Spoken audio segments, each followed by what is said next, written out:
पाकिस्तान की मईशत पूरी की पूरी इसी के लिए काम कर रही है कि पाकिस्तान को कर्जे मजीद मिल जाए, और कर्जों के लिए ही हम जी रहे हैं, और कर्जों के अलावा पाकिस्तान में ना कोई इंडस्ट्री चल रही है ना किसी और चीज को चलने दे रहे हैं। तो मैं समझता हूँ कि हमारे यहाँ एहसास हालात की जो ग्रेविटी है उसका एहसास कम अज कम हुक्मरानों में तो नहीं है। अवाम में यकीनी तौर पे ये एहसास होगा, क्योंकि वो जिस महंगाई की चक्की में पिस रहे हैं उस वजह से हो नहीं सकता कि उन्हें एहसास ना हो कि उनके साथ क्या हो रहा है, उन पे क्या गुजर रही है। अब ऐसी सूरत हाल में मजीद जो ये है कि किसी किस्म की कोई ऐसी एफर्ट या कोई ऐसी कोशिश उसका कहीं कोई नजर नहीं आती जो किसी बड़े मकसद के लिए हो, या कम से कम कौमी मकसद के लिए हो, कौमी सोच के लिए हो। तो अब इसमें ये क्या मतलब, अब देखें हमारा इस वक्त मईशत का हाल अगर सही तौर पे जज करना है तो वो वैसा ही है जैसा आज कोई डेली वेजर मजदूर नहीं होता, वो सुबह निकलता है और शाम को जो कमा के लाता है उसी का वो प्लास्टिक की थैली में घी ले आता है और अपना आटा के 1 किलो ले आता है और उससे वो रोटी पका के अपने बच्चों को खिला देता है। तो हमारे मुल्क की मईशत इसी तरीके से चल रही है कि अगर कोई एक भी जिस वो स्टेक होल्डर्स जिन पे हम डिपेंडेंट हैं उनमें से कोई एक भी हिल जाए तो हमारी पूरी मईशत धड़ाम करके गिर पड़े। और हमारी मईशत का इस वक्त वाहिद जो उसका जो साइकिल चल रहा है वो कर्जों का चल रहा है। पाकिस्तान की मईशत पूरी की पूरी इसी के लिए काम कर रही है कि पाकिस्तान को कर्जे मजीद मिल जाए, और कर्जों के लिए ही हम जी रहे हैं, और कर्जों के अलावा पाकिस्तान में ना कोई इंडस्ट्री चल रही है ना किसी और चीज को चलने दे रहे हैं। तो अब इसके बीच में से हम तो सब कुछ, आप सब कुछ बता देते हैं, हम सब कुछ सुन लेते हैं, फिर मजीद भी कुछ कह देते हैं, लेकिन अब ये भी समझ नहीं आती कि ये सब कुछ हम किसके लिए कह रहे हैं। क्या कोई सुनने वाला है? क्या कोई दर्द रखने वाला है जो मुल्क के इस दुख को समझ सके? क्या कोई ऐसा किसी जगह बैठा हुआ कोई ऐसा हमदर्द है जो अवाम के दुख को महसूस कर सके? क्या कोई इतना भी विजनरी है कि जो इन हालात के अंदर कोई नया राह का तयन कर सके कि यार इस तरीके से आगे बढ़ना चाहिए? मतलब अब क्या अल्फाज खत्म हो जाते हैं हालात को बयान करते वक्त, और दुख को बयान करते वक्त दुख खत्म हो गए। एक बात थी कि जी वो रो रो के आंसू खुश्क हो गए, हमारे तो रो रो के आंसू ही खुश्क हो गए हैं कि हमें समझ नहीं आती कि हम जाएं तो जाएं किधर। ये नोआ हम रोज पढ़ते रहते हैं और ये हमारा काम है ये पढ़ते रहना। शायद कि हमारी कोई आवाज़ सुन ले।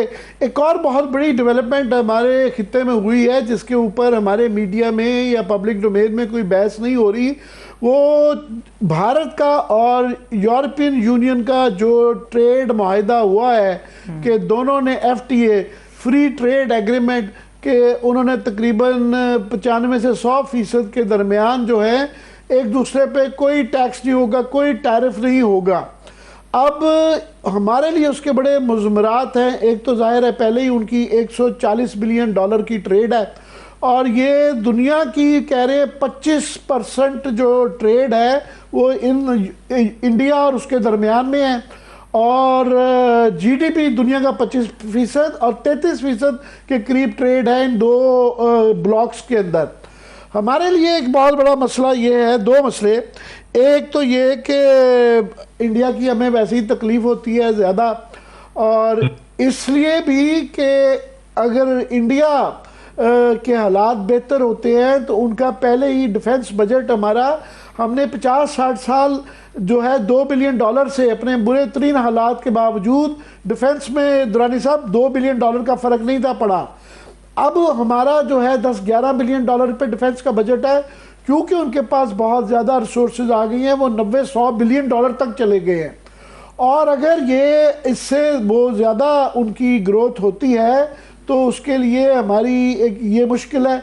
दूसरा ये कि हमारी पहले ही एक्सपोर्ट्स 5% नीचे चली गई हैं, और यूरोपियन यूनियन ने हमें GPS+ जो है ना वो GSP+ का की वजह से हमें 0% टैरिफ किया था। उसकी वजह से हम 9 बिलियन के करीब जो है ना वहाँ पे एक्सपोर्ट कर पा रहे हैं कई सालों से। अब इंडिया को भी वो 0% पे टैरिफ पे आ जाएगा, तो वहाँ बिजली भी सस्ती है और वहाँ हर चीज़ सस्ती है। तो हमारा ये $9 बिलियन की एक्सपोर्ट जो है, ये कह रहे हैं 1 बिलियन से लेके 4-5 बिलियन डॉलर तक की हमें जो है नुकसान हो सकता है। इस पे हमारे यहाँ बहस नहीं हो रही।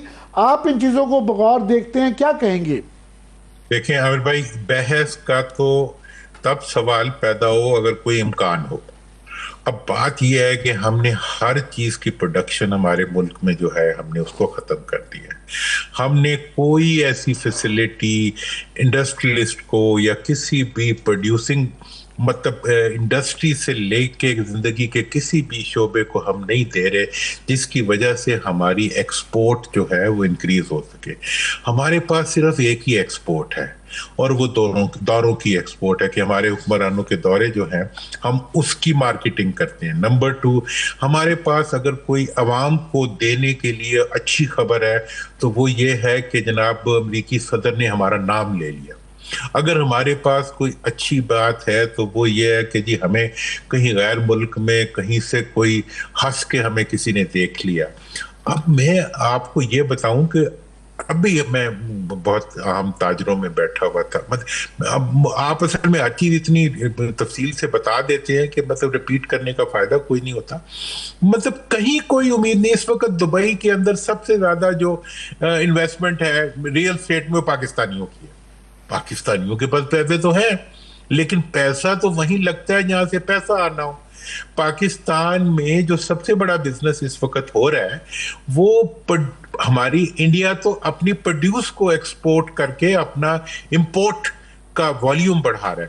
हम जो है अपना पैसा यहां से एक्सपोर्ट करके या उसको वो करके मतलब मनी लॉन्ड्रिंग करके या उसको हर मुमकिन तरीके से मुल्क से बाहर बेच के हम अपने लिए उसमें से फॉर्चून निकाल रहे हैं। अब ये जो सिचुएशन हमने डेवलप कर ली है इसके अंदर अब तो मतलब हमें कोई ऐसा नया नौहा निकालना चाहिए कि जिसको अगर हम पीटे या जिसको हम पढ़ें तो उससे कम से कम सुनने वालों को कहीं आंसू निकल आए।